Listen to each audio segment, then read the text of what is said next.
Et Carly est libre de faire ce qu'il veut. Bonjour. Bonjour Guy. Bonjour Cécile, bonjour Patrick, bonjour à tous. Bon, alors Guy, en dehors de votre poulet et de votre four à pyrolyse, vous voulez nous parler de quoi aujourd'hui?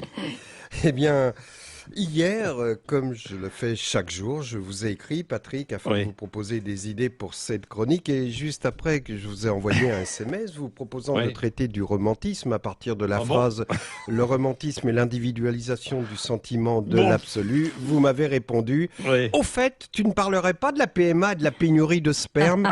Vous avez compris, chers auditeurs, que la forme interrogative utilisée par Patrick Roger est en réalité une exhortation grossière à ricaner avec le mot sperme. Car non, évidemment non, je n'avais absolument pas envisagé d'évoquer cette pénurie provoquée par l'élargissement de la GPA. Mais Patrick Roger est un enfant et comme les enfants, quand il entend certains mots vaguement équivoques, ça génère chez lui un enthousiasme puéril qui se manifeste par un ricanement niais.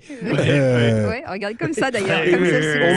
On mesure le calvaire quotidien qu'endure Cécile de Ménibus qui n'ose plus prononcer un mot ayant la moindre connotation attention, sexuelle.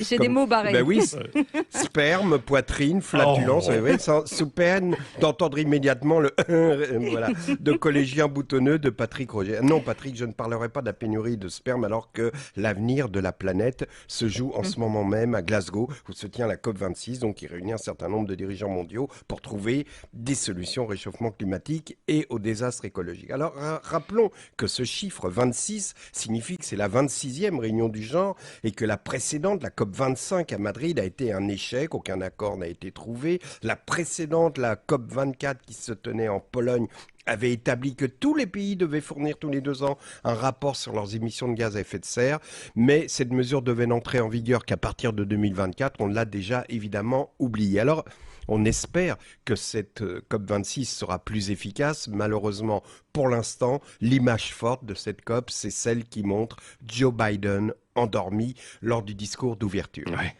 On le voit commencer par fermer les yeux à plusieurs reprises, de plus en plus longtemps, puis il finit par s'assoupir jusqu'à ce qu'un conseiller vienne le réveiller en lui parlant à l'oreille. C'est évidemment un symbole terrible. Biden endormi, c'est l'ancien monde qui renonce, qui fait semblant, tandis que devant la salle où se tient le sommet, Greta Thunberg, accompagnée d'une foule d'ados, crie son angoisse. Et oui, les boomers ont renoncé, comme s'ils disaient « après nous le déluge ». Voilà, c'est exactement ça. Cette expression n'a jamais autant été justifiée. Après eux, le dérèglement climatique et les déluges qui se multiplient. Quand Biden est arrivé après Trump, on nous l'avait vendu en disant « Biden, c'est Kennedy ».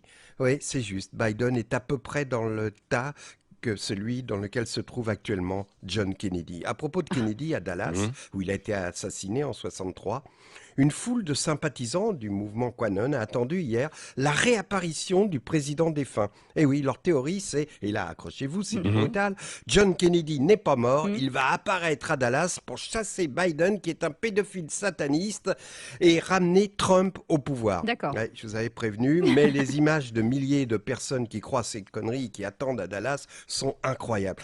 Kennedy n'est pas venu, mais les maîtres à penser de QAnon ont expliqué qu'on n'avait pas bien compris et que c'est son fils, décédé dans un accident d'avion il y a 23 ans, qui va apparaître aujourd'hui au concert que les Rolling Stones doivent donner à Dallas. Bon, en France, on assiste au même phénomène.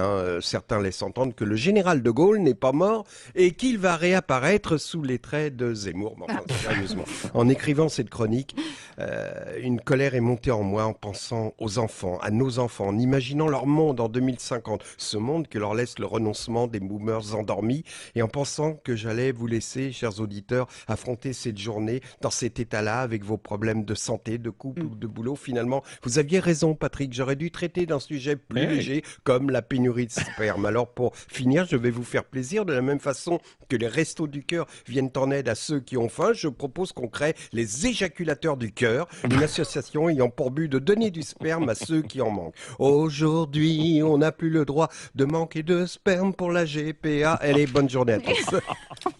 Merci. Ça va marcher, ça va faire un carton, ça, je le sens. Top 50 direct. Merci beaucoup, Guy Carly.